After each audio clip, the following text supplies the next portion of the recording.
మన సంస్కార వైభవం ఎలాంటిదో చిన్న కథల ద్వారా తెలుసుకుందాం.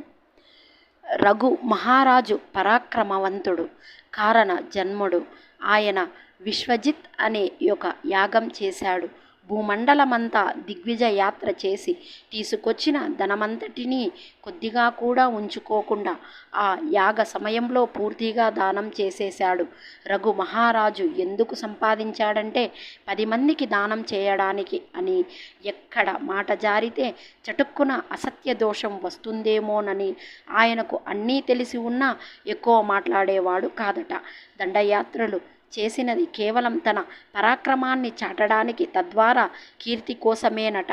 గృహస్థాశ్రమంలో ఉన్నది ధర్మబద్ధంగా సంతానం పొందడానికట. అది రఘువంశ గొప్పతనం అంటారు. భరతంతు మహాముని శిష్యుడు కౌత్స్యుడు. విద్యాభ్యాసం పూర్తయిన పిమ్మట గురువుగారికి దక్షిణ ఇవ్వాలని వెళ్ళాడు. నాయనా, నీవు నాకేమీ దక్షిణ ఇవ్వక్కర్లేదు. నీ క్రమశిక్షణ, మంచితనం నాకు నచ్చాయి.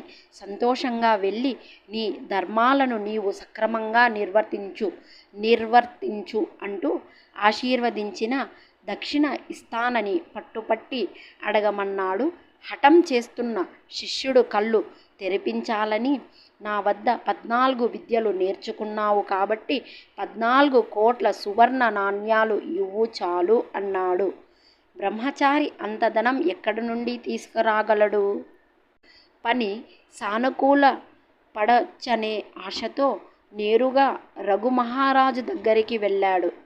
స్నాతక వ్రతం పూర్తి చేసుకొని ఒక శిష్యుడు తన సహాయం కోరి వచ్చాడని తెలుసుకున్న రఘు మహారాజు అతిథికి ఆర్ఘ్యం ఇవ్వడానికి మట్టి పాత్రతో వచ్చాడు.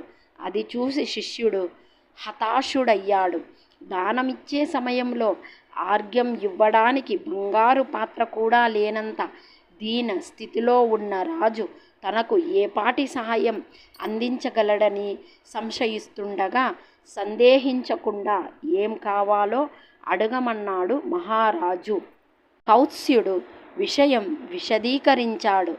సాయం కోరి నా దగ్గరకు వచ్చినవాడు ఖాళీ చేతులతో వెడితే నా వంశానికే అపకీర్తిని తెచ్చినవాడవుతాను. నాకు 2-3 రోజుల వ్యవధి ఇవ్వు. అప్పటి వరకు అగ్నిశాలలో నిరీక్షించమన్నాడు. అంత ధనం పొందడం కేవలం కుబేరుడి వద్దే సాధ్యమవుతుందనిపించి కుబేరుడిపై దండయాత్రకు రథం, ఆయుధాలను సమకూర్చుకుని మరునాటి ఉదయం బయలుదేరడానికి సిద్ధమయ్యాడు. తీరా బయలుదేరే సమయంలో కోశాధికారి వచ్చి, మహారాజా, తమరు యుద్ధానికి వస్తున్న విషయం తెలుసుకొని కుబేరుడు నిన్న రాత్రి కోశాగారంలో కనక వర్షం కురిపించాడు అని చెప్పాడు. దానినంత దానం ఇవ్వడానికి మహారాజు సిద్ధపడగా, కౌత్స్యుడు నాకు కేవలం అడిగినంత ఇస్తే చాలు, నేను బ్రహ్మచారి, మిగిలినది నాకు వద్దు అన్నాడు. నీకోసమే వచ్చింది కాబట్టి అది మొత్తం నీకే చెందుతుంది అంటాడు మహారాజు. అది ఒకనాటి మన సంస్కార వైభవం, అది వినయ లక్షణం. కానీ